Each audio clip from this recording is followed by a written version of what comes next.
Hello and welcome to The Popcorn Isn't Real. I'm Leif Eric and I'm here with my brother Torvald. And today we've got a real treat for you. We are going to be talking about the Phantasm film series by Don Coscarelli.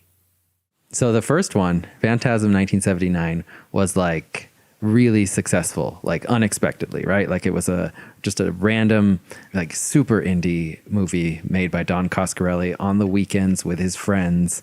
But I mean, it came out at just like the perfect time for like campy horror movies, right? Like just at 1979. And so Universal was they were the ones in charge of the second movie, the sequel. Okay. And that's why there were so many stupid choices made, right? Because they were like, hey, people like this, but we don't want to bother understanding why people like this. So we'll just insert ourselves into every single, part of the process. Yeah. We're going to have him recast the lead for no reason, which he didn't want to do. No, but he decided, they wanted him to recast Mike and Reggie. But so stupid. I know. Like, why buy that why franchise? Why do they think people are watching this? Well, but like in their defense, in the 80s, like they didn't know how franchises worked and how fans worked exactly at that point, right? Like we didn't have the big, long spanning series that we do now. So, I can kind of give them the benefit of they just like, well, we know that, bigger stars mean bigger numbers. So all we need is the title Phantasm and we throw it. But I'm just like, so they wanted to like a named star, but like who the heck is James LaGrosse, the guy they got to replace Mike? Like, right? Like there's no reason. Like, I don't know, maybe he was on some TV show back then. I don't know. I haven't looked into James LaGrosse's history, but like it's just like it's if Marvel, they released the first Iron Man movie and that's like a huge unexpected success and they're like, whoa, Iron Man's a huge success. Quick, let's recast Tony Stark. Like no one would think that. Let's recast War Machine. let's recast Rhodey, which they did. Well, that wasn't really their fault. That was just negotiations. Either way, I'm just saying, like they wouldn't recast the titular character. They wouldn't recast Iron Man just because they saw it was successful, right? Like I don't understand how success correlates with let's recast the main character. I don't get it. It's I wonder if it's like the decision. person. Right. Like the person who discovers it and makes the decision to like purchase it or convinces the execs to purchase it, like maybe is a real fan. But then the execs are just like, well, we have this property, and so we're just going to apply our normal logic to all of the properties we have. Yeah, is there normal logic for a sequel? Recast the main character?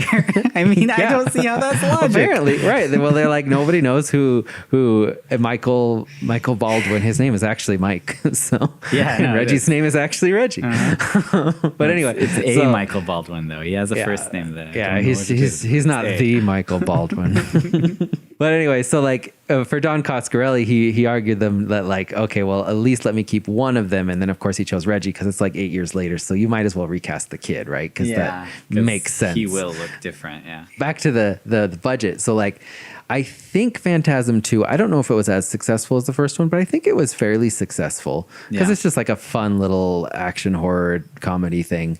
And then I think that's why they had a huge budget for 3. Yeah. But then I don't think 3 did very well. And also, I think it's the worst in the series, personally. Really? I like 3 a lot. I thought 3 was great. Hated 3. Not as much as I hated Ravager, but we won't talk about Ravager. It had everything. It had like a plethora of those floating death orbs. What are they called? They have like a technical name. I forget. Well, they have lots of names. Sometimes they call them drones. Other times sentinels. Other times floating death orbs. So one time I think it was like Mike called them like orbiculars or something. Like he came with this weird technical word that I was like, what? Yeah. I don't know. Maybe I made that up while watching it. I think their technical name is Sentinels, but I'm not sure. Well, it had a ton of Sentinels, which I liked. Oh, yeah. So I was hoping for more Sentinels, so I got that. That was the first time they'd ever used CG. I mean, it worked in spades. It was great. It had like a Home Alone ripoff kid. It had so twins. That's the why'd they put the Home Alone kid in it? I mean, that's the reason. I was just like, wait a minute, Macaulay Culkin, it was just some other kid. But.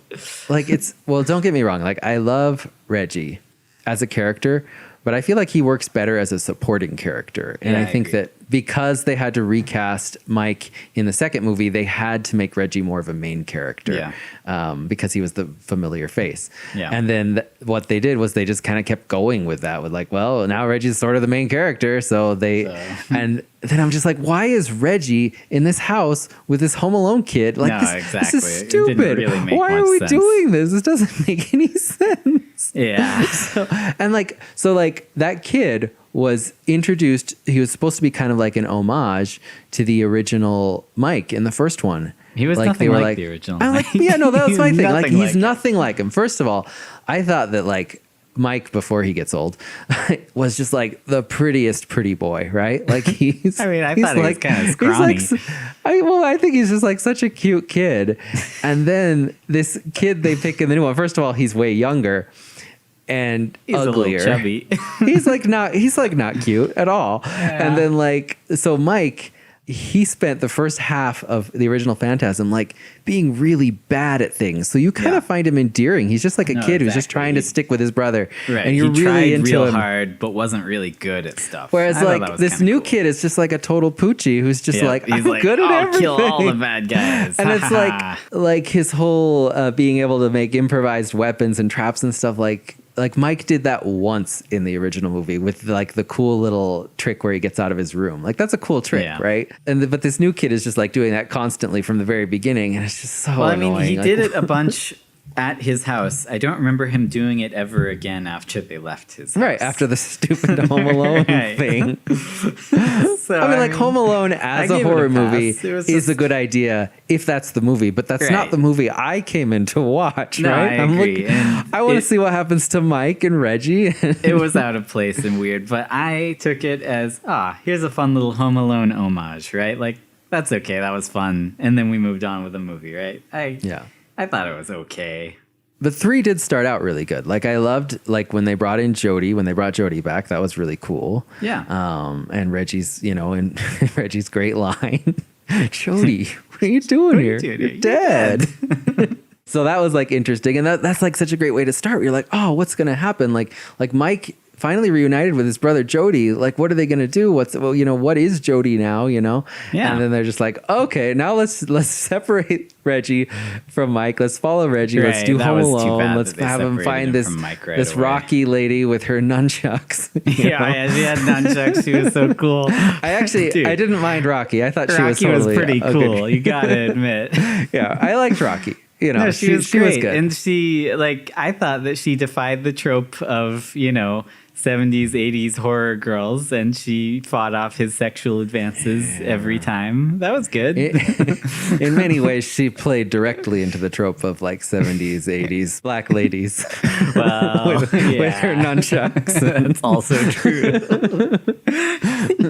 No, she was fun. She was a good character. I can understand disliking the kid. I can't understand disliking Rocky. She was great. But I thought it was interesting that George Lucas and Don Coscarelli kind of got their start around the same time. Yeah. And people even compared Phantasm II Star Wars because the dwarves were kind of like the Jawas, which... Yeah, they looked a lot like them. But he wasn't copying the Jawas.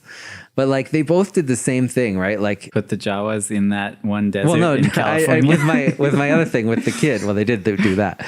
But with George Lucas cast this young, cute Luke Skywalker kid, and then when he does his prequels, he's like, I'm going to do an homage to that when I cast young Anakin. But he's this chubby, annoying, not endearing at all, And then Don Coscarelli did the exact same thing. Yeah, I agree.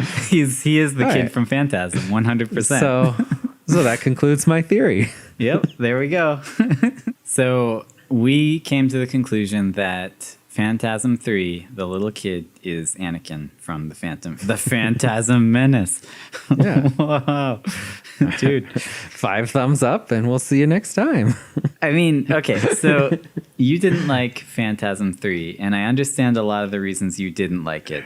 But overall, I loved that they brought Sentinels back. I loved that Jodie was a Sentinel. I loved the tall man just getting like melted and head exploded and frozen, and like they murdered him in so many ways. That movie, I thought it was great. I had a lot of fun with it. I thought it was really, really, really fun. Right? Like, like for all its flaws, like you can't skip Phantasm 3. Oh right? no, like, and it had tons of story. Like you can skip Phantasm 2 completely. Like you don't even need to watch nothing it. as far as the story. It did nothing. Phantasm 3, the story was like thick and heavy. Like we learned everything about Mike and Judy and honestly, it's totally a fine movie if you just cut that kid out, right? Like he didn't once they get to the funeral home, like it's all pretty interesting, and finding like that there is a sentinel inside of Mike's head, like all that stuff is interesting. Well, I mean, that's something I wanted to ask you about, but I'm not sure if I should wait till we're like going through your theory. In Phantasm 3, did the tall man put the sentinel in Mike's head using that device, or was he trying to get it out of Mike's head using that device and failed? You finished watching Phantasm 4, right? Yeah. He takes it out of Mike's head. Right, and I'm wondering, did he put it there? Because he seemed to have finished what he was doing in Phantasm 3. No, in Phantasm 3, I'm pretty sure he was trying to get it out, and he just didn't get it out. I don't know why. Okay, so in that case, had it always been there? Why was there a sentinel in his head? I don't understand. Well, so there is a long sequence when Reggie is at the Home Alone house where we don't see Mike for a while, so it's possible. So this does factor into my theory a tiny bit. Is just that I'm not going to focus a lot on the plot, because I feel like the plot stuff doesn't really make sense. It's all just an excuse for the metaphor, of the actual meat of what's going on in Mike's head. Okay, so in your opinion, the movies aren't real. Like it's all metaphorical. The plot, the stuff that's going on is only a foil for what we're trying to show. Yeah, and that is a good place to get into my theory. So my theory is that none of the Phantasm series happens. It is all a dream in Mike's head. And I'm going to focus mostly on Phantasm 1, but we can get to the other ones after and just kind of try to see how they might factor into this theory. But so my theory, as implied, by the end of the first film, the entire movie is a fever dream of a young boy who is dealing with the loss of both parents and his brother. Trauma from going to these funerals has caused his subconscious to demonize the funeral home director. His fear of death and being left behind is what prompts kind of all the events and crazy stuff in this dream. Like, I know the end of the first Phantasm film pretty much kind of like confirms this theory, right? Sort of. But then we got like sort of that extra twist at the end where it's like, oh, but maybe it's real. So I think that's the reason why it's good to go over this theory and just see how everything fits into this idea that nothing happened and it's all a dream. Yeah, so what I'm going to do is I'm just going to give a quick synopsis of the first movie, and then I'm just going to start bringing up evidences, just going through it line by line for how all the different events support this dream theory. So a 13-year-old boy named Mike suffers because his parents died recently, and he's afraid of losing his older brother, Jody. He thinks something strange is going on at the local funeral home.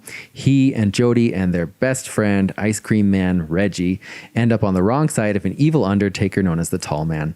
Turns out the Tall Man is from another dimension, and he reanimates corpses to act as his slaves on another planet. Was he from another dimension? Maybe not. I mean, the other movies might bring that into question. It's all in Mike's head, but at least on a plot level from the first, just looking at the first movie, it seems like he's from another dimension or planet. Yeah, okay. He also has spheres of death that drill out your brain. That's kind of important. That's the thing people remember most from the movie. Well, but why does he have them? Like, what do they accomplish? Maybe we'll get into that later. But so they work together to defeat the Tall Man, these three. But then Mike wakes up. Reggie tells him that his brother Jody died in a car crash and everything was just a dream. Or was it? Well, and importantly, up until that scene, Reggie had died and Jody had survived. And we'll talk about that right too. up until that scene when all of a sudden Mike wakes up and Reggie was alive and Jody was dead. Yeah. And when I got to that very last scene, I had loved Phantasm up until that point. But like when I got to that last scene, my first thought was like, come on, I just invested, an hour and a half into this movie. And also like, but then you're like, okay, so it was a dream, but like where did the dream start? Well, exactly, what did happen? Like, because Reggie's here and Jody's not. Jody dying was never part of the dream. Dude. Like any part of the movie, right? So but then it was a double fake out because he went to his room and the tall man was there and he attacked him. Says his catchphrase, boy. And then which I think is actually a really good catchphrase. Dude, everything about the tall man's really good. He's a great villain. He's so good. I really, really enjoyed him as a horror villain. Dude, so I have a question. Okay. Has nothing to do with your theory because your theory says none of this exists. But like, whenever they killed the tall man and he came back, what was going on there? Like, was he healing? Was he regenerating? Or was another tall man just coming out of the alternate dimension and replacing him? Another tall man was coming out of the alternate dimension and replacing him. Okay, did the new tall man have all of his memories? I think so. How? Well, I mean, in a way, this factors into my theory but not like, I don't know exactly the plot reason, but the non-plot reason is that he represents death. He is death. So of course you can't kill death, right? Right. He's just a force. You're saying he wasn't being replaced by an alternate universe version. He just kept coming back. Like he regenerated, basically. No, but I mean, like the plot reason, he was being replaced by other versions of him. So. All right. I don't know. They have his memories and stuff. Okay, so it's really hard to sort of say what exactly the plot is. But certainly what it feels like is someone's dream where everything kind of makes a little bit of sense if you don't think about it too hard, but really nothing makes any sense, Yeah, definitely. Definitely. And nothing makes sense. I mean, so the first support of my theory is that Don Coscarelli said he thought of this idea when he had a dream that he was being chased by like a weird floating sphere in a funeral home. Wow, so like dude, it was inspired by a dream. That was the first movie. All right. The tall man is death and Mike is afraid of death. All the important people in his life have died. Yeah. And you're saying that at the start of this movie, his brother has already died? Or his brother is in the process of like dying and Mike is coping with it? With this horrible nightmare? His brother is already dead because at the end of the movie, we do get a brief flashback, which I think is one of the only scenes that really happens where Mike standing at his brother's grave is staring at his brother's grave. Yeah. And it says he died in 1978, which would have been when this was filmed. All right. So it's just very recently that he died in a car crash. Well, then can I ask you what was the significance of like the very first funeral of the movie? Like their mutton chop friend, was he Jody? Yes. And that is a big part of my theory. Reggie and Jody meet to mourn the loss of their friend Tommy, who we will talk more about later because he's important. Reggie implies that it's good that Jody did not bring Mike to the funeral, as Mike was apparently traumatized by the death of his parents 2 years previously, and he doesn't do well at funerals, right? Yeah. So that's just like right off the bat, they're telling us Mike does not do, like he's traumatized by anything having to do with funerals, right? But then that entire scene and like the scene following it all happen without Mike being present. Yes. And I think this is a dream thing, right? Like you can be someone else in a dream, right? You can switch perspectives, right? Like I don't think it matters that we're not always in Mike's perspective. Like it's all in Mike's mind, but he's jumping perspectives from time to time to other people. Okay. No, I can dig it. So yeah, everything having to do with funerals and the funeral home represents death to Mike, and it scares him. Just a few little things. These are small things, but like the dwarves, they're even robed like death, right? Like they're robed like the Grim Reaper. Yeah, they have brown robes, though. Grim Reaper has a black robe. That's true. But I mean, I think there's a similarity there. Now, in a later point in the movie, when Mike is escaping from his room because Jody trapped him there, the tall man is already at his door when he gets out and he says, "I've been waiting for you." Now there's literally no plot reason why the tall man would be waiting for Mike at this point, right? Except that he's obsessed with Mike. Like Mike has weird telepathic powers or whatever, right? Oh yeah, but we don't learn that till later movies. I'm talking about like right now in this movie, like there's really not much reason that the tall man. But no, you got to take it in context as a series because there are so many threads. Like this series was so cohesive, dude. Like that's why I liked it so much. Is there's so much in the first movie that doesn't really make sense or have any meaning, but somehow carries over to the second and third and fourth movie, like the tuning forks, for example. Like there's no reason for there to be tuning forks in the first movie, and yet they were so important in the fourth movie. And one of those things that actually has to do with what I'm talking about right now is when the tall man walks past Reggie's ice cream truck, right? Like when that happens in the first movie, you're like, what is he? Yeah. Is he? So I thought he was staring at Mike across the street. Me too, but right? then he wasn't because he kind of looked past him and looked away. He didn't even know Mike was there. And then in the third movie, they establish, he doesn't like the cold. And I'm like, wait, did they just retcon that? But no, that's what they intended from the very beginning. Yeah, I think you're right. Yes. Like the tall man didn't even see Mike in that scene. That shot was always just supposed to show he hates the cold. And it didn't matter at all in the movie that they showed it in. But that's another thing that sort of equates him with death, because the reason he hates the cold is the dimension he's from is very hot, which is what we tend to associate with hell, right? Like it's the red world is what they call it. Like the cold, clammy hands of death, like being cold and lifeless. I don't know. Yeah, I think cold is associated with death as well. I don't know. I feel like there are several things that kind of equate the tall man, like images that sort of show that he is supposed to be like death or from hell. Right. Like if you're saying he's from hell, yeah, I think his dimension, or where, I don't even think it's his dimension, but whatever dimension they put the dwarves into for whatever reason, definitely seems very hellish. I don't know why the dwarves are there. I always assumed they were mining, but that's just because mine shafts have a lot to do with the first movie, which again, I think is a hell image, because when Jody says they're going to throw him down the mine shaft, he says, we'll thrust him all the way down to hell or something like that, drop him all the way to hell. That, yeah. Another thing that kind of equates the tall man with death is when one of the times when he catches Mike, he says, you played a good game, which of course is what you do with death, right? You play a game with death. Bill and Ted do it. Now, one of the things we're talk about is how Mike has this don't fear sort of thing that he repeats to himself that he gets from the fortune teller at the very beginning, and how this whole movie is kind of him learning to not fear death and learn to live his life. But when he is going to find Jody after Jody has left to go to the mine shaft and the tall man is chasing him, he's like about to step into a puddle of mud, and he stops and he says, don't fear. There's literally no reason for him to be afraid of that mud. No, but then he steps into it and it's pretty scary. There was so much reason for him to be afraid of that mud, dude. But that again is just another death imagery, that like these hands come out and try to drag him into the ground, right? Like he's been to 3 funerals in the past like 2 years, and he is just utterly terrified and paralyzed by death, and those hands trying to drag him down too. Yeah. I can get behind all the death imagery and all the scared of funerals references that you're laying down. I agree with everything so far.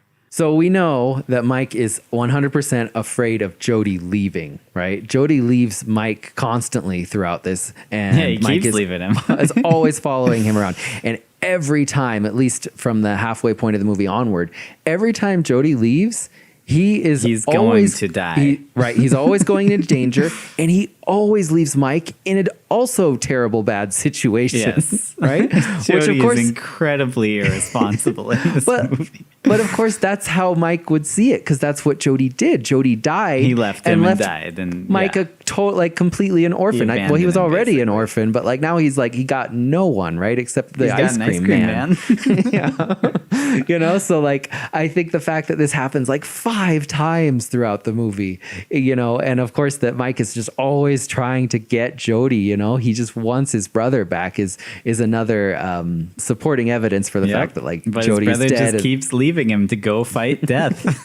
And a lot of times when he leaves him, that's another thing, is he leaves him with Reggie, which is presumably what happened when he died. He did, yeah. Now Reggie is his caretaker.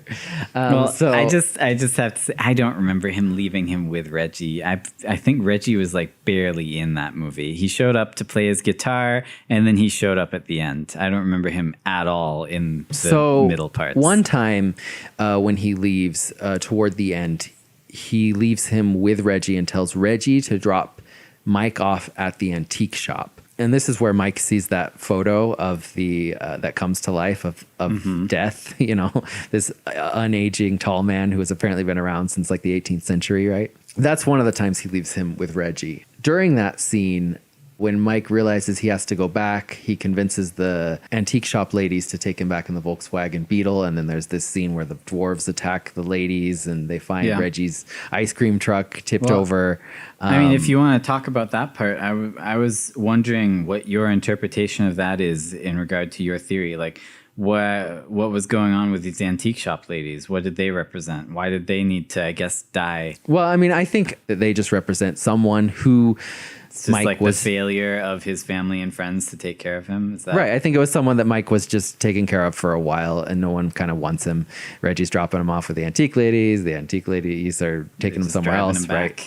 Right. Like he's an orphan, and lots of different people are kind of taking care of him, but he really doesn't have any one person like Jody anymore. Okay. But so during that scene when they get attacked by dwarves, Mike gets pushed out the back window. He lies on the ground, like next to like an overturned truck, the ice cream truck. Yeah. And he's just laying there on the ground, like not moving. And it keeps cutting to Jody, who is just sitting at home doing nothing. Mm-hmm. And then it cuts back and forth between Mike and Jody like 5 times. Yeah. And I kind of think nothing was happening. This is trying to tell us that he wishes that he had been the one who died in a car wreck instead of Jody. Like Jody could have been the one who was safe at home, Yeah. I think that that's part of his conflicted feelings about Jody's death and that's the thing that people feel often during grief is like, why couldn't it have been me kind of thing. Simply owing to the fact that there is no other reason for that scene to have been in the movie. I gotta agree with you. I mean, what else could they have been saying there?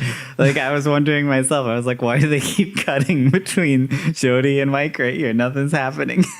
So after Michael does get home and finds Jody, who is just sitting there doing nothing, presumably waiting for Reggie. But this is another time when Jody leaves him in a bad situation to go off to die, right? To go off to meet death. And he's carrying Michael upstairs. And at this point, I think this is very important. Michael screams, "You're never coming back, you goddamn bastard." I think this shows that Michael... obviously kind of subconsciously, even though he's sort of hiding the fact that Jody's dead, bringing him back to life in his dream, subconsciously he knows Jody's dead or going to die. And I also think he's mad. Like that's another feeling you feel when you're going through grief is you're angry at the person for dying. And so that's why he's swearing at his brother. And also worth noting, like this is, in screenwriting terms, this is the act break. This is the low point. This is the moment where all is lost. The one time when Jody leaves him and he's actually prevented from following, right? All the other times not for long. Right, not for long. But all the other times he's basically been able to just follow Jody. This time he actually has to find a way to escape. All right, so in the very beginning of the film, at Tommy's funeral, Reggie says, "A hell of a way to end a trio." Now, presumably Tommy was a member of their band. I don't think Tommy is a real person. They never talk about him after that. They don't seem to be particularly sad that he's dead. No. Now, possibly this could be because it's Mike's dream and Mike didn't really know him. But right. like I think this is Mike's dream. And I think Tommy is actually Jody. And Mike's mind is still blocking out Jody's death. So in his dream/memory, he's created another person. Now, he says a hell of a way to end a trio, but the real trio through all these movies is Mike, Jody, and Reggie, not Tommy, Jody, and Reggie. That's true. So then, like, after the funeral, him sneaking around, is that like he tried to not go to the funeral, but went to it anyway? Well, what? I don't know, but I mean, of course, every event might not directly correlate to something in real life, but I was just wondering if that was anything like. And this, I don't know, may seem unlikely, but it is possible that maybe he was prevented from going to Jodie's funeral. Like, because they act like he had a really bad experience at his parents' funeral. I don't know. Maybe he flipped out. Maybe they didn't want that to happen again. Like, the only time we see him is just standing at Jodie's grave, right? But that's not at a funeral. Like Jodie's already buried. It's covered in grass, right? Yeah. Maybe that's kind of like part of his dream/memory. Maybe he did try to sneak into the funeral. I don't know. But it also kind of seems unlikely. Like, you wouldn't prevent a brother from going. No, that's what I was thinking. Like, pretty sure he could have gone if he wanted, if it was his brother's funeral. But then I guess the tall man coming and picking up the casket and carrying it away is like death taking his brother. Is that what you're saying there? Yeah, definitely. All right. But it is interesting to note. So Tommy dies while having sex with a blonde woman in the cemetery. Yeah. Something that Jodie tries to do later, right? Like, the exact same scene. Right. But what does having sex have to do with death? Like, why does sex lead to death in this movie? We'll get to that right after we finish Tommy as Jodie, because that's another big part. Okay, so Tommy does what Jodie does. Right? Yeah, that's what you're saying. Well, like, exactly. Like, how common a thing is this, right? Like, very common in this small town to have sex. It doesn't make any sense. People not have houses or cars. I mean, you remember the girl when she picked up Jodie? She's like, "So what do you guys do here for fun?" That's what they do. They go to the graveyard and have sex. But another thing that I think supports my theory is that in the first scene where Tommy's having sex in the graveyard, Tommy is literally Jodie in one shot. So the actor who played the woman in Violet, that's the woman's name, she wasn't super familiar with the actor who played Tommy and didn't want to shoot a sex scene with him. So for the one shot where you can see both of them together, the actor playing Tommy is actually Jodie's actor, Bill Thornbury, and you can see his naked legs in the shot. Yeah, I was going to say, you can only see like their legs and feet. But I mean, like, I kind of think this supports the theory, because like ideas come to directors on the fly. And after shooting this, I think maybe he embraced the idea, oh yeah, Tommy is Jodie, whether consciously or subconsciously. Well, I mean, I can't deny Tommy is Jodie for that scene. Right. He is literally Jodie. Okay, and then the other thing is Jodie dies in a car crash. Well, what other character dies in a car crash in this film? I mean, presumably the two girls from the antique store might have. No, they actually survive, and we'll talk about that. They survived. Yeah. That's really you don't see them again later, but we'll talk about why they survived and why that's important to Mike. But no, the other person we see die is a dwarf who's killed in a car crash. And who was that dwarf? Like, they look at him, they're like, Tommy? Oh, dude, it was Tommy. You're right. Right? Like, he's killed the same way that Jodie was killed. And Mike's mind is trying to face reality, but it can't. So it creates the situation where he gets to witness the car crash that killed his brother, but with a fabricated person, right? So he's not traumatized. The car crash. Well, and again, I think he might even feel a little guilty. Like, I don't think he was responsible, but I think everyone dealing with grief kind of feels a little bit of guilt. Like, oh, what could I have done, kind of thing. Yeah, like if only I'd been there. If only he'd let me come with him. Mike, I think, is afraid of living his life. He's afraid of dying. And I think he thinks now subconsciously that like living is dying, right? Everyone he knows is dying. And if he, like his life, he's just going to die at some point. So when Mike goes to the fortune teller, he tells them he saw something scary, the tall man. And they don't care about this at all. They're just like, whatever. They don't even respond to it. They're like, stick your hand in this box. Yeah. Stick your hand in this box, Michael. Is what the girl says in her weird monotone voice. It's a really great response to this kid being scared. Hey, shove your hand in this box that will grab you and not let go. And it gets stuck. But they insist that it's all because he's afraid. And she keeps telling him, don't fear, Michael. And then it lets go of him, even though he's still clearly afraid. And she's like, fear is the real killer. It's all in your mind, etc. So like, these are hints that like, it's all in his mind, but also like, he's afraid to move on with his life, right? Like he's literally dying of fear. Like he can't, and I think he can't face he's life kind of his fear. Like he is paralyzed. He's not moving anywhere. He's trapped, just like his hand is trapped in the box. Now, this doesn't support my theory at all. But when he leaves, they snicker, those two ladies, like they just played a trick on him. Like, it was a pretty good trick.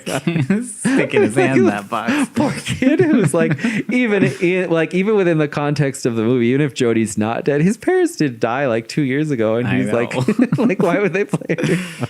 They're really mean people. So he's afraid of living his life. And what does sex represent? It represents coming of age. Growing up.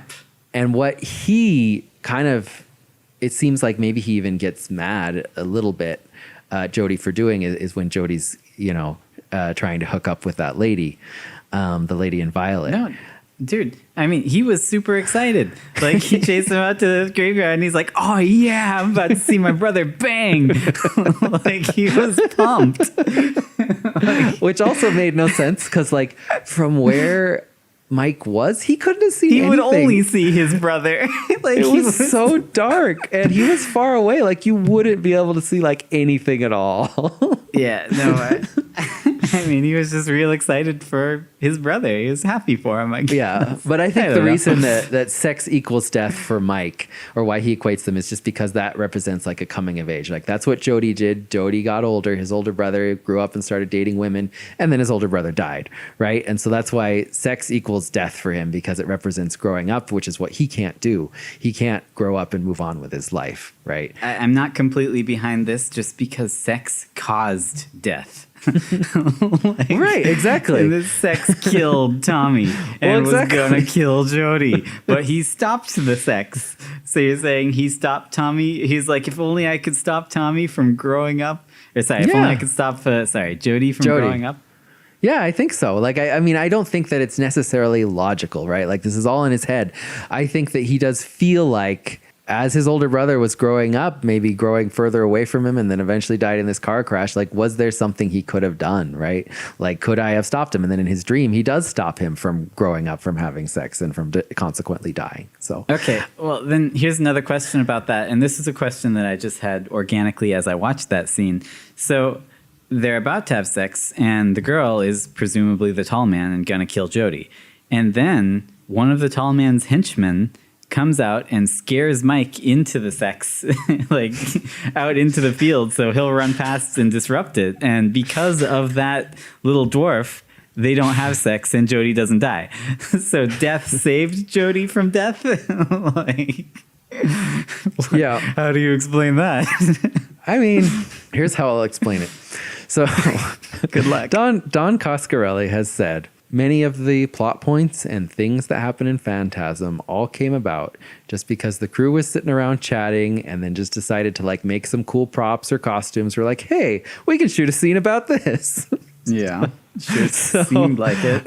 I'm not saying that everything necessarily consciously to Don Coscarelli was always without plot holes. So I think maybe this is a slight plot hole. From both my thematic standpoint and from the plot standpoint, it makes no sense. Yeah. No matter what. There's no reason why the dwarves would be thwarting their master, even if you go for that it's all real, right? Like, it seemed pretty purposeful that they scared Mike out there. Like, they could have attacked him without growling at him and lunging at him like that. Like, I actually don't know if the dwarves can do anything without growling. All right. You might be right. They do growl a lot. But I mean, if we look at it from the plot, maybe this tall man just likes to have the dwarves around. Sex? The tall man likes to have the dwarves watch while he has sex. Wow. And Mike was just in the way. Right. That was clearly a great vantage point. I want to watch. So you're saying they were just as pumped as Mike about this. Like, hey, let me get in on this. I mean, they didn't chase Mike down, right? Like, clearly once he left, they were like, all right. Got in position. But then the tall man left. We can watch our master get naked. Dude. Whoa. So maybe the dwarves represent Mike because they wanted the same thing that he did out of that situation. I mean, they are people who are literally crippled by death, which Mike is. It's true. They are crippled by death. You're right. But they're also the people who have already died. Yeah. All right. So we got through the whole sex scene. Yeah. So what's next on the list? But, well, this relates to the whole Tommy is Jody thing, but Mike's mind blocks out death in almost all its forms. So he can't face the death of his brother, and he kind of blocks out all other deaths, right? Yeah. So like, I don't know if you remember the coffin scene where Jody goes to all the trouble to pull out his father's coffin, but doesn't look inside and then leaves it there. Then Mike shows up and does open it. He sees that it's empty, and he just like freaks out. Yeah, he was really, really scared about that empty coffin. There's so much scary stuff going on. This is literally just an empty coffin. Like, sure, maybe he's scared because his father was turned into a dwarf, but he's like, if I'm not mistaken, I think he just saw a guy get his brain sucked out by a floating orb with spikes. Yeah, I mean, that was earlier, but yeah, like he's seen other things and not screamed that much. Yeah. I think what he was remembering was when he did see his father's corpse at the funeral and how much that traumatized him. Okay, but so his dream blocked it out. Yeah, and the coffin's empty. No one died, right? Yeah, okay, that's a cool interpretation. I like it. And when he's reunited with Jody, he almost tells him the coffin was empty, but then he's like, forget it. After literally just screaming his head off, he gets over it immediately because like his mind kind of protected him from that, right? Like he was screaming, but he's not sure about what. Well, okay, as long as we're on the subject of empty coffins, here's another part of the movie that stuck out to me as something that I just felt like I didn't understand. Mike sneaks into the funeral home and is hiding from someone who isn't the tall man. And he sneaks into the coffin and hides there. And the guy who isn't the tall man seems to know Mike's there and is like coming straight at him. And then the tall man stops him and they both walk away. And Mike is saved by the coffin and by the tall man. What's going on here? Like that whole scene confused me from both like a plot perspective and from like an analogy perspective. I mean, this may be another one of those fetish dwarf things, but yeah, no. So like the guy that the tall man talks we can start off. Who is that guy? Who is he? I believe he is the caretaker for the Morningside. Grounds? Yeah, like for the grounds of Morningside Cemetery. All right. Now he has red blood, so he seems to be human and not a reanimated corpse. Right, like why was he just hanging around this regular guy working for the tall man? Okay, wait. I just came up with a theory. Okay, all right, so this is from the plot perspective, right? The tall man is doing things he shouldn't do, and presumably the caretaker doesn't know this because the caretaker is human. Yeah. Now, the tall man probably thinks that coffin is empty because the tall man took the body out of it and crushed it into a dwarf. Yeah. So he doesn't want the caretaker to open it and see that it's empty. All right. But like, why didn't the tall man just like kill the caretaker with his orb sooner? This all falls to pieces just due to the fact that the tall man is so utterly brazen with his actions. Yeah, no. He doesn't try to hide what he's doing even a little. Right, and that's where I feel if like... if someone's watching, he just continues. That's where I feel like some of the sequels start to fall apart when they start acting like the tall man's just taking out whole cities, but like no one cares. Like you just start to lose a sense of like, is this world even real? Like what's going on? But that's because it's all a dream, so... Yeah. So it felt kind of weird and post-apocalyptic. It got a little weird. I don't know. I liked it when it was self-contained in the one town. And that's the main reason. Well, not the main reason. There are so many reasons. That's one reason not to watch Ravager, because they kind of embrace the post-apocalyptic thing, and it's just not really what the series ever was about, you know. But anyway, so back to him blocking out death. Just to clarify for our viewers, I haven't seen number 5 Ravager yet, but you have. Yeah. Don't watch it. So these theories won't be pulling from number 5, only 1 through 4. Back to my point about Mike's mind blocks out death. This is just a really small thing, but like Reggie has a car accident and is gone, and then later he just shows up. He's like, "Hey guys, I'm fine," right? Like, so it kind of seemed like Reggie had died, but then Mike's mind was like, "Ooh, I don't like that. Ooh, I don't love Reggie's back. I don't want Reggie to die." And not only does Reggie come back and just be like, "Oh, you know," he just explains it away, just like, "Oh, I was just hiding out in a casket, and then I found like a bunch of girls who were here who had been kidnapped, and I snuck them out the back." Saved them. So like the two ladies, he's a hero. The two ladies from the antique shop, as well as the fortune teller's granddaughter, presumably didn't die either, even though it kind of seemed like they did. So like no one died in this fantasy of Mike's. No, that's a weird thing. I thought like a little difference between the first one and the rest of the movies is that in the first one, the tall man seems to be equally able to like take people alive. Yeah. Like he's okay with taking live people and doing whatever he does with them.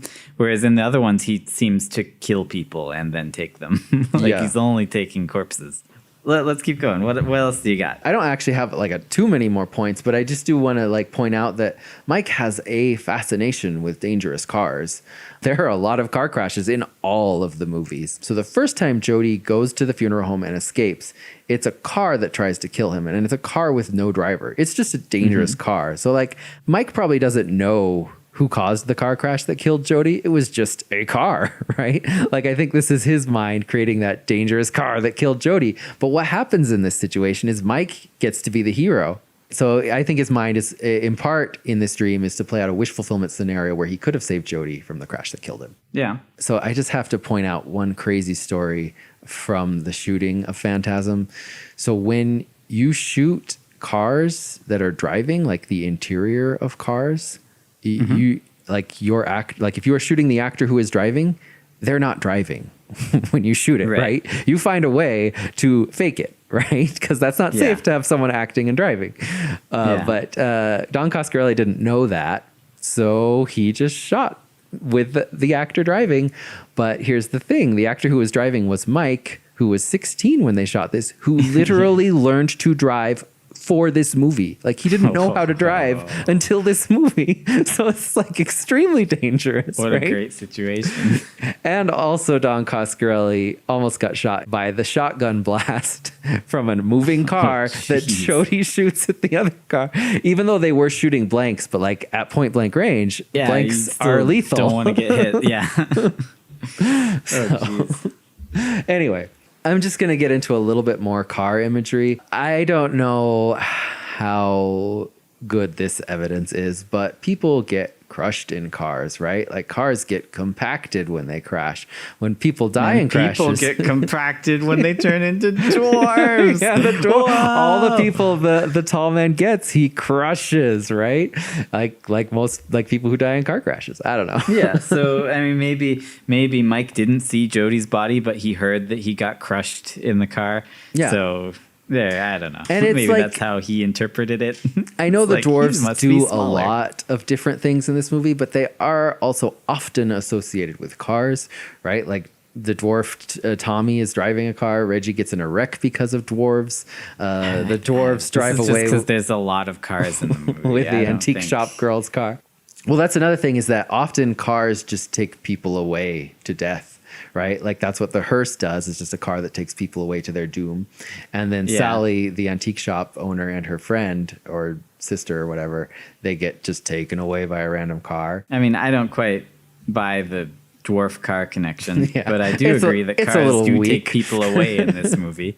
So here's another interesting thing having to do with cars. Mike is often trying to fix Jody's car.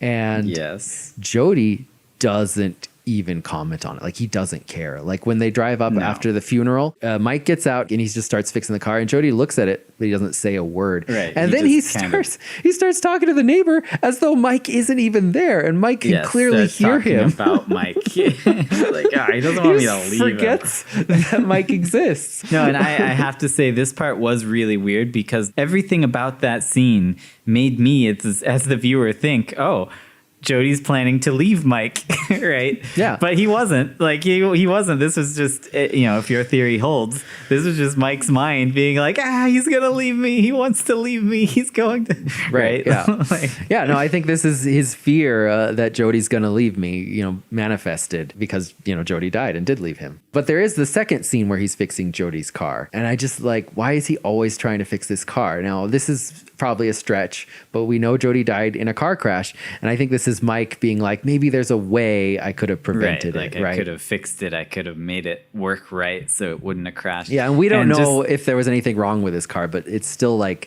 idea that I could have fixed whatever happened. Yeah. In the second scene where he's trying to fix Jodie's car, some monsters attack him and jump on the hood, and then the jack that's holding it up falls or whatever. It falls on, and then he gets crushed. It practically crushes him. Like, it doesn't, but then he just kind of pops out like, oh, I'm fine. Like, I was kind of confused there. I was like, I think that's another point where like his mind was like, I'm so afraid of death, afraid of dying in a car, but then it protected him. Like, oh, you're good. We're good. There's no death. Death doesn't exist. Right. I mean, that's kind of how dreams work. When something happens that you don't really like, it just fixes itself like that. Did cars kill his parents as well? Like, did they die in a car crash? Do we ever find out? I don't know. And there is actually one flashback in the fourth movie that we'll talk about that kind of like destroys some of what we know from the first movie. But we'll talk about that in a minute when we get to the sequels. So at the very end of the movie, when they beat the tall man and drop him down the mine shaft, like, it's kind of weird because we don't even know what Jodie did. Presumably he covered up that hole that the tall man falls into. And he pushed rocks down. And he pushed some rocks down. But then but the weird thing is he didn't expect Mike to lead the tall man into that trap. He didn't. So what was he even doing? And then the last time he ever sees his brother is he's just looking up, and his brother is just surrounded by light. Like, where's that light even coming from, right? Like, it's his brother, dead. Like, he's an angel. Like, that's how his mind ends the dream. Is like, my brother, he didn't go to hell with the tall man. Like, he's this exalted being, And just refresh my memory, them burying the tall man in the mine shaft. This happened after they went to the funeral home and they went to that white room. Yeah. Like, this is directly after that, right? Mm-hmm. I also thought that the contrast between the white room leading to the red room, I think, was sort of a duality, like heaven and hell kind of image that they threw in there. Even though the white room is also evil, but yeah. Yeah. Well, okay, I was going to ask you something about this if we're talking about that white room. So the white room has a kind of, tuning fork structure in it, which is a dimensional portal. What was this tuning fork? Was there any symbolism there? Like, I think that the music and the tuning fork represent the life that Mike wishes he had, right? Like, he wishes he and Jodie and Reggie could have just hung out until they were old, playing music together on the beach, as we see in the fourth movie. So you're saying that the tuning fork leads to alternate realities because that's his alternate reality, is just happy times and music. I think that the idea of Reggie and Jodie playing music together and the fact that Mike wishes they could have done this forever represents life itself. And I think this is why Reggie's tuning fork has the power to stop death itself. Like in the fourth movie, it can paralyze death because it represents life. But then he took it then he takes it. No one can stop death. So, and this is going to stretch. So if tuning forks represent life, then tuning forks leading to alternate dimensions, big ones, I guess, could represent Mike imagining alternate lives, other possible things that could have happened, right? Like ways that he could continue on with his life or something like that. Then I'm not quite sure what it represents when Reggie stops the resonance. Right, that was going to be my next question. And everything gets sucked into hell. Why does Reggie putting his hands on the two different prongs of the tuning fork, and only Reggie can do this, why does that make everything get sucked to hell? Like, I don't think it's that only Reggie can do it, but I think they just don't want to. They just don't want to take that away from him. In the fourth movie, they were like, Reggie, you've got to do this. You did it before. And he's like, all right, I'm trying. Like, they act like it's all on Reggie. No one else can do it. Stopping the resonant frequency seems to often denote the coming of the end of the dream, right? Oh, if you say so. Well, because it often happens near the end of the movie, right? So that's like him. When you say stopping the resonant frequency, you mean putting your hands on the two prongs of the tuning fork. Yeah, because it stops him from vibrating when he does that. So I think maybe that represents like the dream is coming to an end. And you have to wake up to reality, to the reality that you're still alive and you will die eventually. You can't go to your tuning fork reality anymore. You can't go to your own wonderfully crafted reality. You have to face the real reality. Exactly. The reality where you and Jodie and Reggie hang out on the beach playing music doesn't really exist. Right. You just got your life, and that's it. Now you're back in your house with Reggie, and Jody is dead, and you're going to go upstairs and face death. And right. This was a random point from before, but so it's confusing that Reggie dies, but then actually Jody died, right? Yeah. I kind of think that was Mike's confusing. last ditch effort to be like, no, it wasn't Jody who died. Someone else died. I don't know, Reggie. Like, couldn't he have died instead? Right. Reggie. Like that's the bargaining phase of grief. Couldn't it have been Reggie or me or anyone else other than Jody? Yeah. I mean, do you have any reasoning for why it was the lady in violet who stabbed Reggie? Because he didn't have sex with her. No. What's going on there? No, he didn't. Why did she even come back? Well, I mean, the lady in violet represents, as I said, coming of age, which represents that you're going to die eventually, which is why she stabs people. All right. So it's as simple as that. There's nothing more to it. I mean, I do know that it wasn't until, this is a meta thing, but it wasn't until the end that Don Coscarelli decided that the tall man was the lady in violet. And so when Angus Scrimm and the lady who plays the lady in violet. So he was just going to have this lady stabbing people randomly? I think she was just going to be like one of his henchmen, Okay. Maybe because he doesn't crush all of his reanimated corpses, right? So maybe she was just one of. Well, I mean, I think he did in the first movie, though. Yes, he did, but later on he doesn't. And as we talked about, like Don Coscarelli knew what he was doing, man. We have to assume that this is a very cohesive, well thought out universe. Yes. Have we gone through everything in the first movie? It feels like we're almost done with the So first the movie. one last thing I have is just so he wakes up. He's with Reggie. Reggie is saying, "Yeah, we could." Why don't we hit the road? Which I think represents like, let's, living his life, moving on. Yeah. But at this point, like, are we awake? Well, no, we find out he's still dreaming, right? He's not ready to move on just yet. He's not ready to go with Reggie. And like at the very end, we get that final image of him being pulled through the looking glass, which thanks to Alice, like we know that means that you're dreaming. You're in a fantasy world. So he wasn't ready to move on, is what you're saying. And he's still dreaming, which his dream continues in the other sequels. All right. Okay. So before we move on to the other movies, I had another question about the first one, which I don't really felt fit in anywhere, so I was kind of saving it.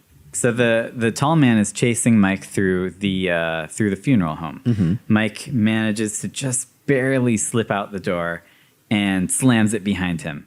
And then he's like, whew. Brushes the sweat off of him and then looks back. The fingers. And then, there's like half of a hand through that door. And there's the fingers. And then he's like, I'll just chop those off. I thought that was a bit of an odd reaction. So he's like, I'll just chop these fingers off.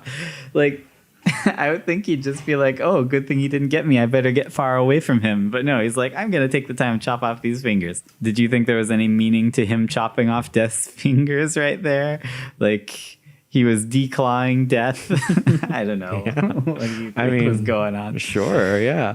I mean, like, why do the parts that you chop off of the tall man turn into like spiders? All right. Well, I'm going to continue this question. So if you got no comment there, we'll keep going. Yeah, let's keep going. So then he grabs one of the fingers, and I actually really like this part because he puts the finger in a box and he goes home, and his Jody is there, and he's like super scared and explains everything to Jody, and Jody's like not believing him. And Jody's like, all right, little guy, I know you're scared. Here, why don't you show me your quote unquote evidence? And then he opens the box and there's a finger moving and jumping around in there. And he closes the box and just says, all right, I believe everything. Like, it was just as simple as that. I love that scene because, like, in any other movie, the finger would have been gone, and you'd have been like, why couldn't he have seen the finger? But in this one, it was just like, he just sees it, he closes it, he believes it. Like, I loved it. Yeah, no, that is great. But yeah, so him showing Mike the finger of death, and then the finger of death turning into a fly that likes to get in their head. So like it kind of gets in their hair, and then they put it in a blanket and put it in the garbage disposal. What did all that have to do with anything? Well, first of all, that creature, although it does seem to be able to fly, I think it's a spider, because I know in a deleted scene, so during that part where he's just running through the forest and he gets pulled down into the mud. It was a lot longer, and he had to face lots of horrors and trials in that forest. And, so he had good reason to be afraid. And one of them was he saw that creature again, but like in a giant web. So it was a spider. Yeah. But I guess Don Coscarelli didn't like the special effects, which I'm like, well, yeah, they were bad, but like you had it in the other scene too. Yeah, it's already in the movie. You can't get around it. But you don't think that plays into your theory at all, putting Death's finger in a blender? It doesn't exactly play into my theory, but okay, so actually here's another point that I had forgotten that is important. In your dream, you incorporate just things around you and maybe other things that you're scared of. It could be that he's afraid of spiders. I don't know. Everyone's afraid of spiders. Yeah. But like, so there are a lot of weird things that don't quite make sense. What are the orb balls, right? That drill out your brain. Like maybe that was actually going to be my next question is what are those? Like, what are the sentinels? I mean, and I tried to stretch and be like, maybe that's like the idea that it's all in your head and they're trying to bring him to reality by sucking it all out of your head or something. Like, I mean, and there is evidence to support that in the later movies too, but like I don't exactly know what the connection is there for sure. There are a lot of strange things like the red world, the dwarves, the floating orbs, the spider thing. We do know that Mike likes sci-fi because we do? Yes. Because he has a book in his room, that scene where he has to escape his room. He has a book called My Name is Legion, written by Roger Zelazny, which I looked up. And it is a sci-fi book about a guy in a futuristic world where like there's a supercomputer that knows everyone's identity, but he's like a hacker who has like a backdoor into that supercomputer that he created, like and so he can create any identity for himself. And the book is actually just 3 random stories where, bet you weren't expecting this, the guy is actually just a detective who solves mysteries, and he takes on a different persona every time. That doesn't sound very fun. Yeah. But I was gonna read that, but not anymore.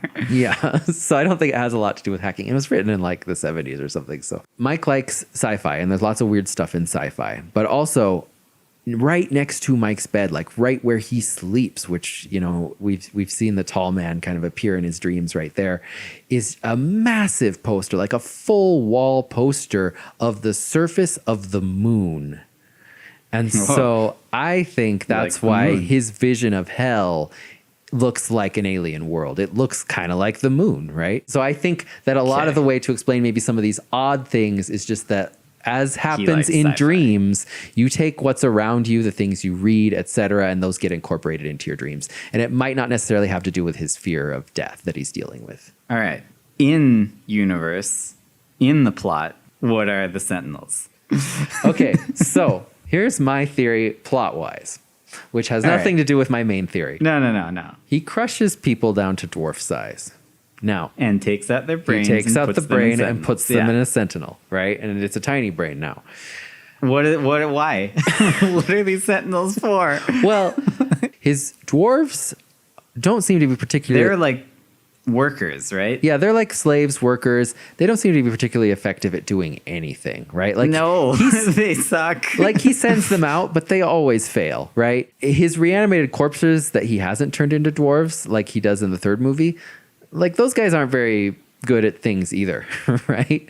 I think that his sentinels are his most competent, the only effective thing he has. What he is we know that he bleeds embalming fluid just like all his reanimated corpses, and that he can change his shape. So I think that his bodies are just other reanimated corpses that he changes to look like his original self, which was Jebediah Morningside, who lived way back in the 1800s. Well, I mean, do we want to get into like what the real plot, the in-universe plot could have been? Because I've got some theories on that too. Yeah, sure. Go ahead if you've got theories on it. All right. So you think he's changing, he's making dwarves and he's making sentinels, but also every once in a while he'll make himself a new body and he'll move his brain sentinel to a new body as necessary. That's what you're saying? Yes. All right. So I don't know. The way I kind of saw it. Well, I mean, but he is also has the most powers of any bad guy ever. He is not only telepathic. He's telepathic and telekinetic, and he's a shapeshifter. He's super strong. His body parts can become evil bugs. And he's got like 4 different types of henchmen that follow him around. Like, I forgot about his other henchmen, the gas mask grave diggers, like the guys I forgot who just about those harvest guys. the bodies. Like, what are those?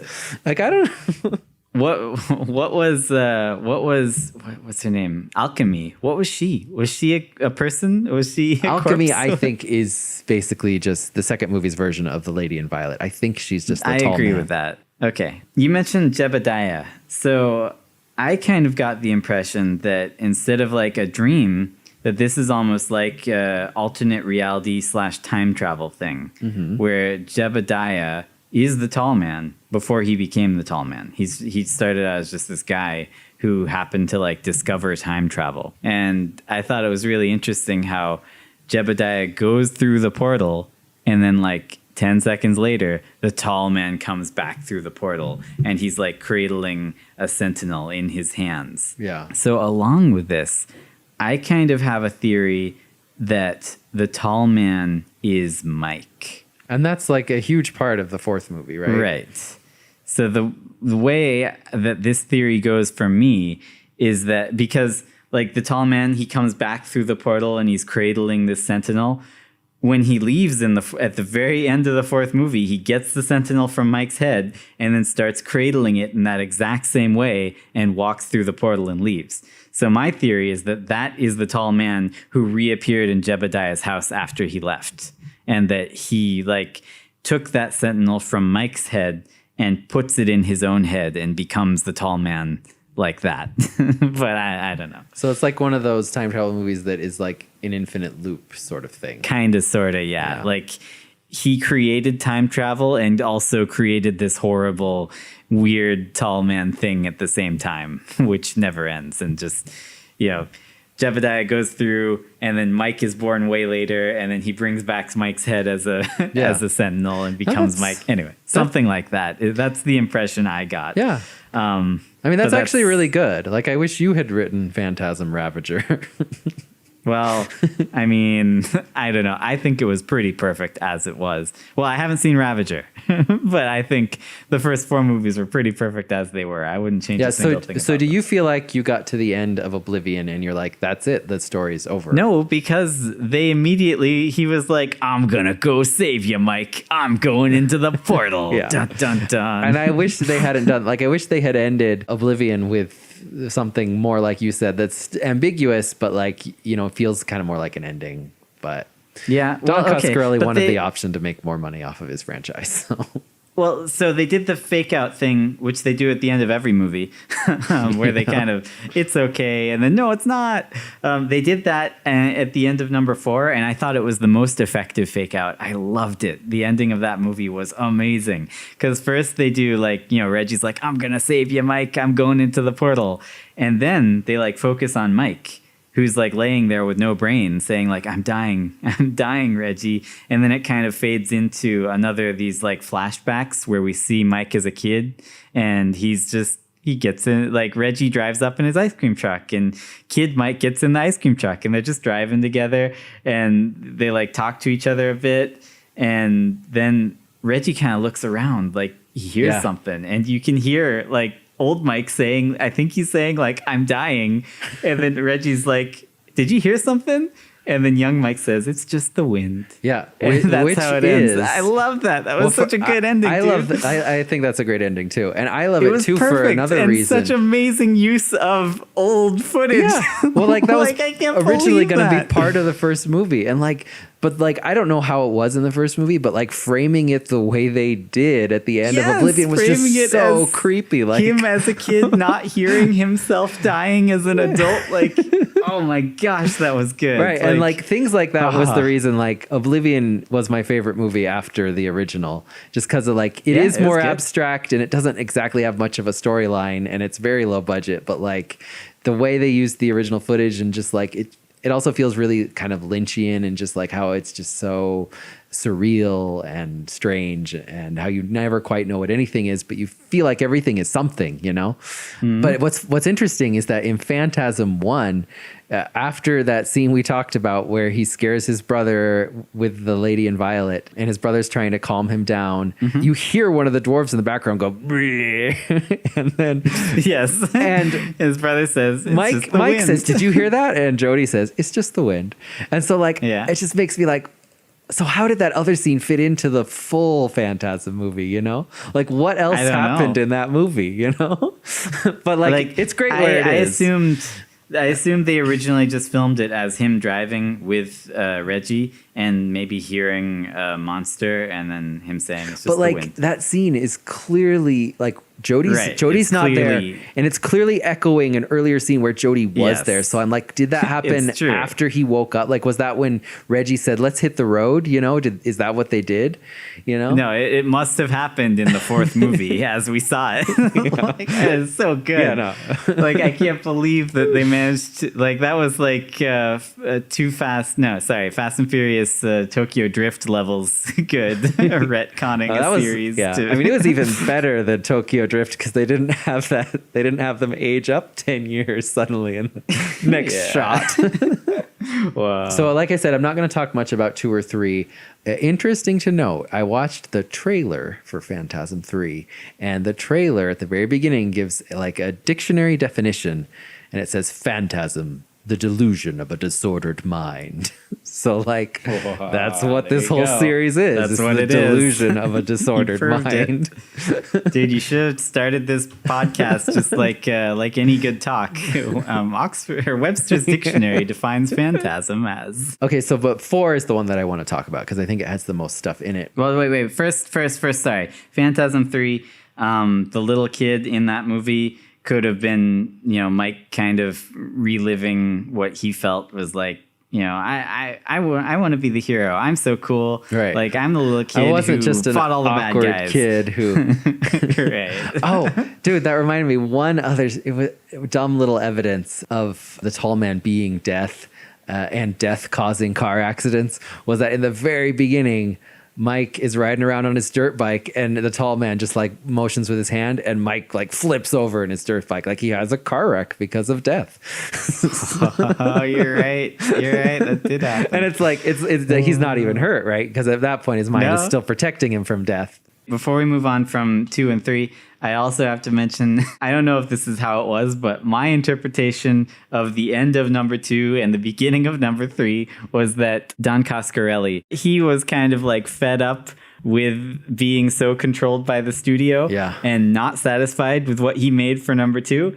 So I liked how each movie recaps the previous movie. When he recaps number 2, we never see Mike's face as the other actor. You never like, see James LaGrosse. Right. He's like, forget about that. But then also the other main character that they introduced in that movie, the blonde girl, whose name I can't even remember, at the beginning of the next movie, because they set her up as like, she's part of this. Like, she's also psychic and special. Like, something connects her and Mike. And then the very first scene of the next movie, car crash, she's dead. Tall man walks up carrying her head. Just like, look at this. This is all you get to see of her. Like, she's gone. Yeah. She's history. We don't care about her. We care about Mike and Reggie. Yeah. Like, I mean, and that is true that like not only did Universal force him to change the actor, but they forced him to add a romantic subplot and a love interest. Yeah.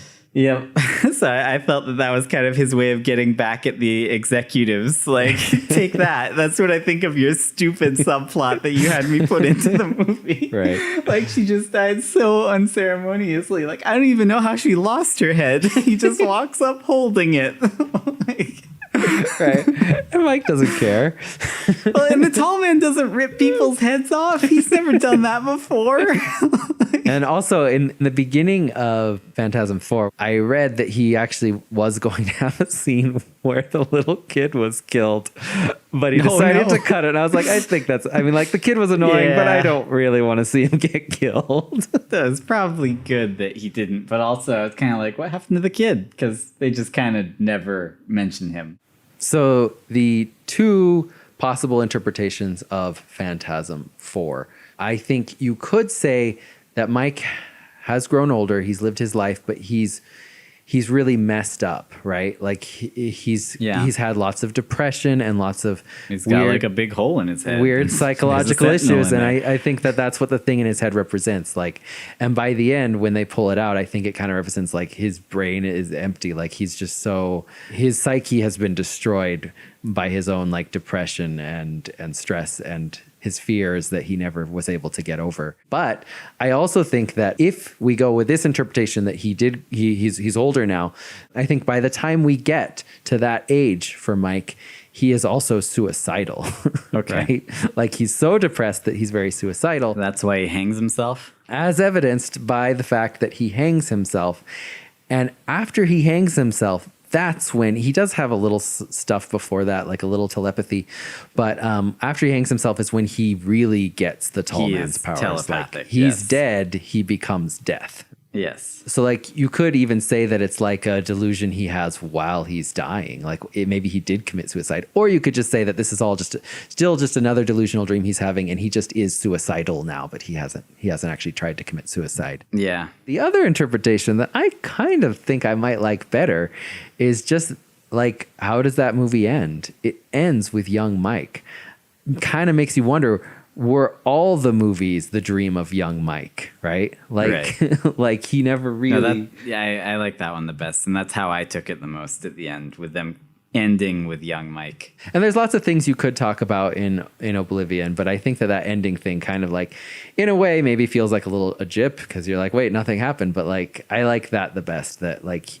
Yeah, I mean, it's not like, this isn't the story of an adventure. It's a character story. Like, this is the study of this kid who is, completely messed up, and we're seeing how messed up in his own psyche, right? And like, so we see at the end, like, if that is him kind of waking up, and maybe we're seeing the real world for the first time, he's driving with Reggie after Jody died, like the voice is whispering. Like, I think that's like his imagination of his future self, like how, like that's... Well, and I kind of took it as he's rejecting it now. Like he says, it's just the wind, right? Like he's kind of moving on. Yeah, man, that was such a good ending. I was blown away by that. That was mind-blowingly good. Oh, that was great. Like the stuff that happened before it was good, but also I was a little disappointed because like when Reggie goes through that portal, I'm like, but like, come on, like that's not an ending, Yeah. But then that flashback was just like, wow, like this is the perfect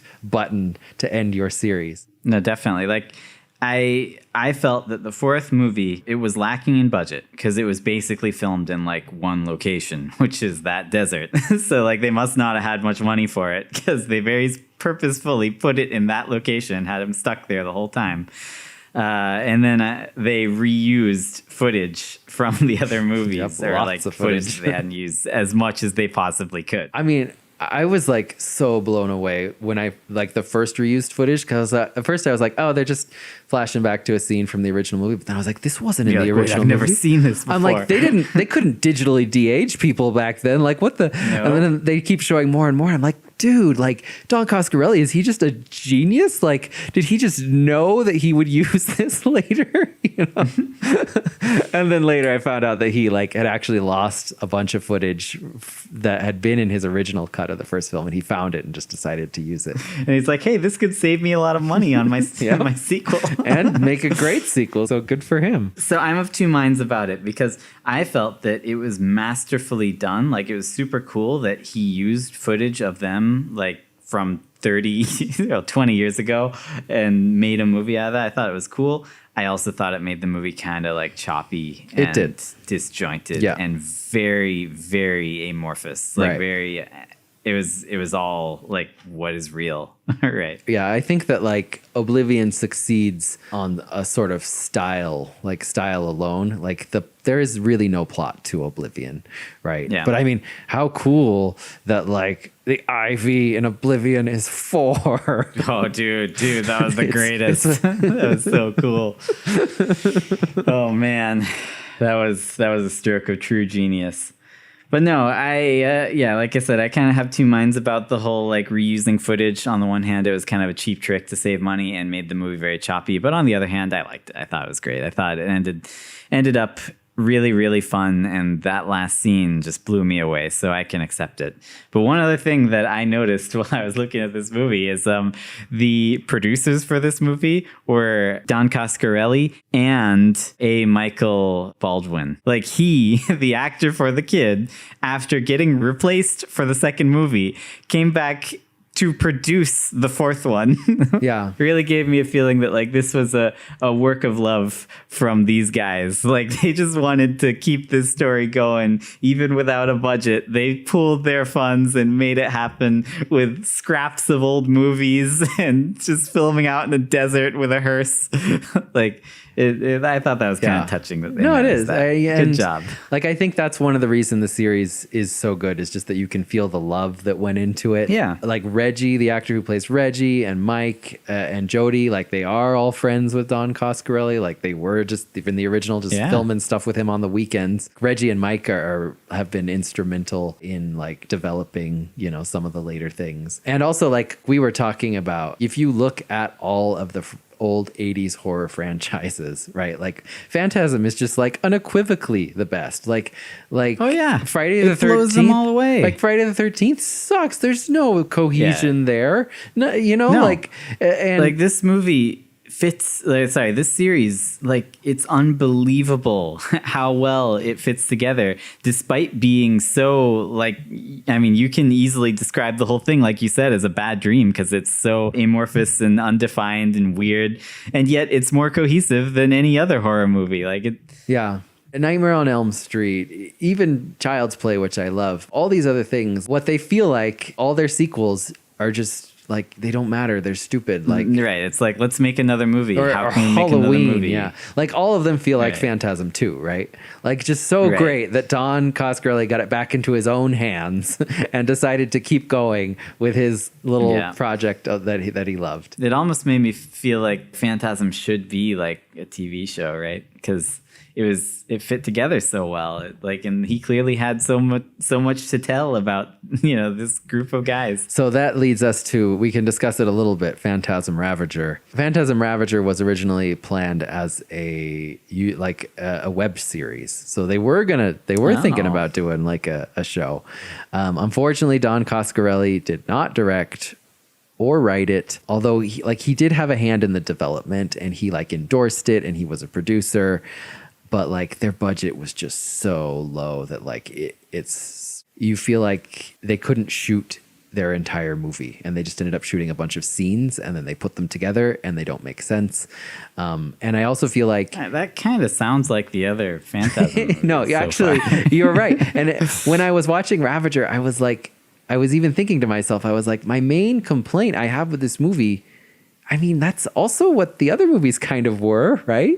Like, so like I could see why on paper Don Coscarelli would be like, yeah, sure, like it'll work. You just shoot these random scenes and put it together. But I don't know. If they're not written and directed by the right person, you know, by the same person, they'll lose that cohesion. Yeah, for some reason it didn't work. And like even like Reggie and Mike and Jody are all still fine, but the extra actors they've added in are really bad. There are a few things that I like about this movie, but it kind of destroys the story of the first four in that even though Reggie became a main character, it was never Reggie's story.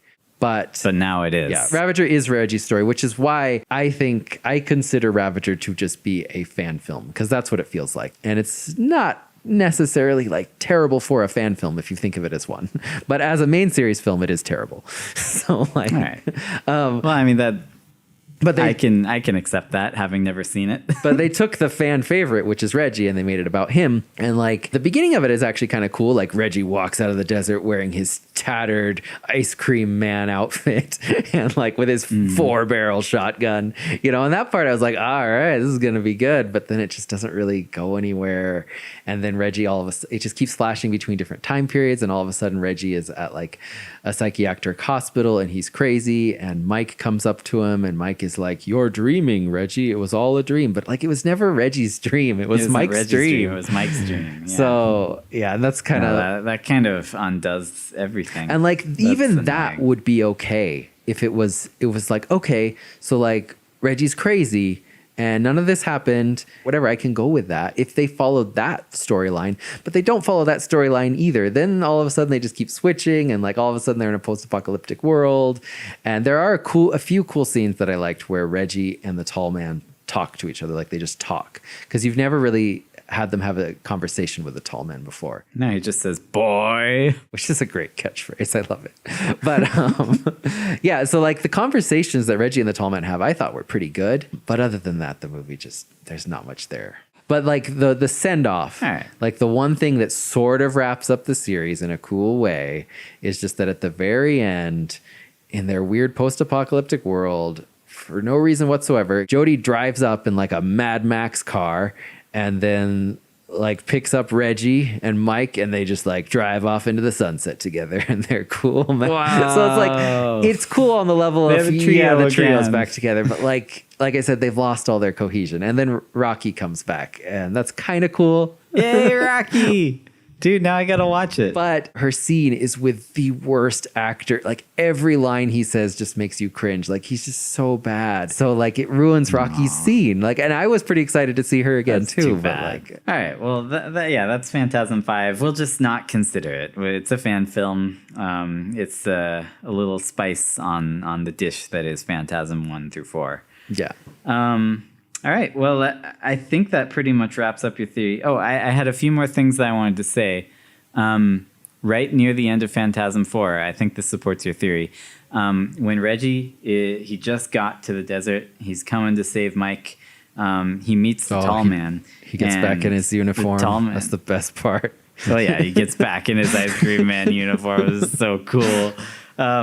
So he meets the tall man, and I think this might be after the tall man removed Mike's brain and is leaving. The tall man like turns to him and addresses him, like he talks to Reggie, and he says, "Ice cream man, it's all in his head."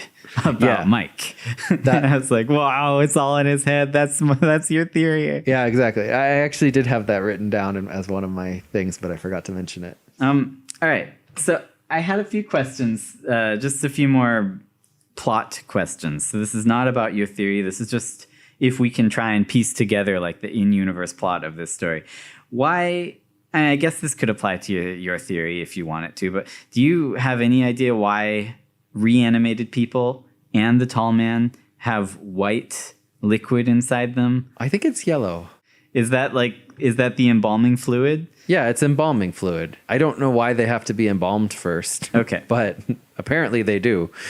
So, I mean, it was established in the second movie, so. Something that confused me was Mike remembered the tall man. Like, he remembered the day he came to town. And ever since then, I guess he's been like traveling around just leaving desolate towns in his wake, killing everyone. That confused me because Mike had found a picture of the tall man in the town back in the 1800s. He wasn't leaving desolate towns, and they even flash back to him in like the 1800s, and they see that picture again in the fourth one, and I'm like, why all of a sudden is he this walking force of destruction? He wasn't doing that for at least a century. Like, what's going on here? Yeah, and that's like the one thing I just don't like about the series is that they try to imply that things are becoming post-apocalyptic. I just don't buy it. That's not what the series is about, and like they never show enough of it that you even believe it in world. Like this cemetery is named after him, Morningside Cemetery, like presumably has been there for a really long time. Like why all of a sudden is he now leaving destruction in his wake, and like no one cares except Reggie and Mike, right? Like no, the only good thing about that is that it kind of supports that it's all in his head, because it just doesn't make any sense. Yeah, I guess that's true. All right. One more question for you before we wrap this up. Throughout the series, ever since the first movie, so not in the first one, but the second, third, and fourth movie, well, maybe not the fourth, but several times, Reggie stops somewhere and just starts like shelling out cash, just like bills and bills. You're right. He's loaded. That. Where did Reggie get all this money? Like, it keeps happening like over and over. Like he hands out wads and wads, and like He's got all this cash. Where'd he get it? He's an ice cream man and he doesn't work. Yeah. Well, what's funny too is that in the original, I didn't notice the first time I watched it. Not only does he have an ice cream truck, but when the tall man walks past his ice cream truck in that scene, he's also walking in front of a shop that is called like Reggie's Ice Cream Parlor. So he has an actual Dude's successful. So I don't know. Maybe other people are working the shop and he's still getting the money from it. Maybe, I don't know. He's loaded. He's got tons of cash. Like even when they rob that store to make their weapons, before they leave, he pops open the cash register and I'm like, oh, he's going to take the cash. No, he pulls out a wad of cash and just drops it on the cash register and then they leave. I mean, I'm like, wow, he's a nice guy. He's a small business owner too. He's not going to just steal from... How does he have that much money just on him at all times? I guess that's the biggest mystery of the film. It is. I can't explain it, but Reggie, he's a cool guy. He's got the cash. He's got the skills to pay the bills. All right. Well, how did you feel about my theory of of Mike being the tall man from the past? Of Mike, the tall man being like a time traveler who replaces his own brain with Mike's sentinel. I mean, I give it 2 thumbs up. I wish it had they had something that alluded to something kind of like that, because they clearly were going in that direction, but then they just never really concluded it. So I wish I'd fleshed out my ideas on that theory more. I can't present it in a very good way. Let's get to the real rating. Come on, lay it on me. Oh, so what do you think? What was it all a dream or not?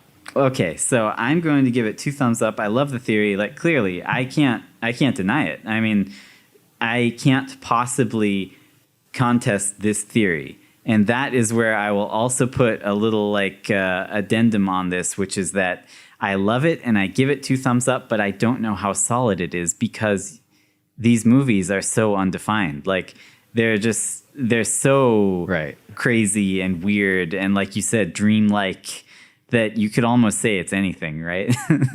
So, but yeah. No, it's true. I do give it 2 thumbs up. I do love this theory. But I mean, at the end of the first film, they literally confirm my theory. I mean, like they just say it. So. No, definitely. I can't, like I said, I cannot possibly even try to disprove that theory. I think it's great. I think it fits. I think it improves the movie.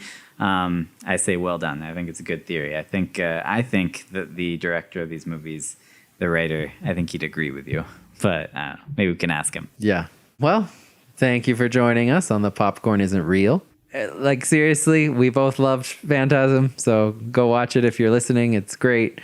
And yeah, it's a great series. This has been Leif Eric and my brother Torvald, and we are signing off. Catch you later. Thank you so much for listening. Opening music for this episode was provided by Christine. And if you like our podcast, don't forget to rate, review, subscribe on whatever platform you get your podcasts. And remember, the popcorn isn't real.